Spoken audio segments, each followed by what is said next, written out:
Hi guys! Ako si Pam, factory worker dito sa New Zealand. Ngayong araw nga ay meron kaming shared lunch o yung tinatawag na potluck sa atin. Ibig sabihin, kanya-kanya kaming baon ng pagkain.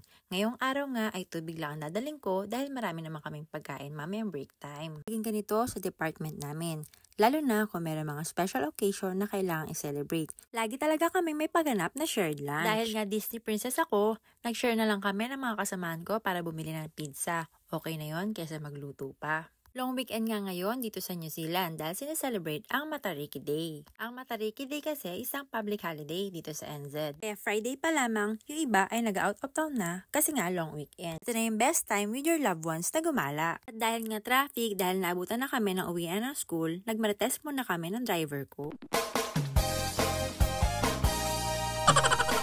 Gusto niyo bang marinig ang mga kwento?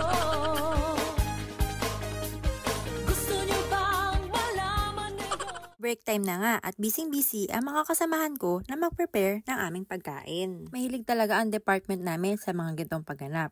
Para kasi sa kanila, bonding time na rin namin ito. Dahil nga iba't ibang kultura kami, iba't ibang ethnicity, iba-iba rin na pagkain ang dinadala namin syempre. Ito nga si Joy at si Kuya Romano. Sila ang punong abala sa aming shared na pizza. Ang dami talagang pagkain guys. Syempre, hindi papatalo ang mga Filipino worker dito. Nagluto sila ng mga Filipino delicacies at mga Pinoy food. Chicken adobo, caldereta, pichi-pichi, kasaba, puto, leche flan, macaroons, fried rice, salad, at syempre hindi papatalo ang mga Pinoy. In fairness guys, masasarap din yung mga pagkain nila. Yung mga pagkain ng mga kasamahan ko dito na may lahi, lalo na yung chicken biryani. Ito nga mga nagagandahan kong kasamahan dito. Kapag nagkasabay-sabay nga kami ng break time, lalo na sa may okasyon na ganito, ay sus ka poroble, wala ka nang ginawa kundi tumawa. Lalo na kapag kasama itong babaitang ito na si Joy, ay sus ko, isa to sa pinakamaligalig sa grupo. Kaya naman kapag nakumpleto kami, ay talaga naman pati ang bulati mo sa tiyan ay tatawa na rin.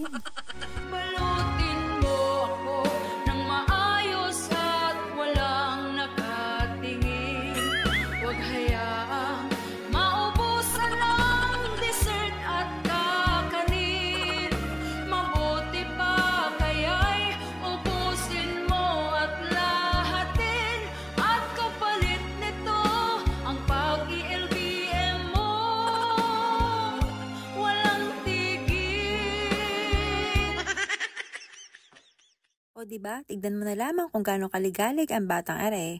Isang tipak ba naman ng cake ang kinuha niya para daw pagkain namin mamayang break time. O diba, proud na proud pa sa ginawa niya. Siyempre, hindi yan papatalo na wala siyang pasyaron. $1, $2.50, $5. Magkano sinirma ni Malika?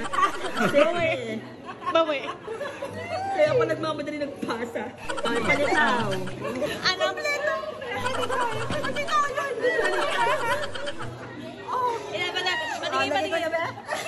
Patingin. Ayusin ka. Magkano na yun? Grabe. Ay, dalawa pa! Sinagpilak pa!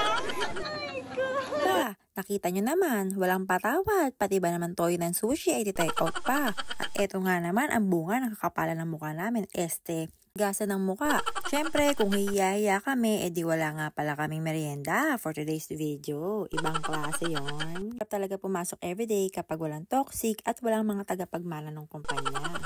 Trabahong chill lang tayo for today's video.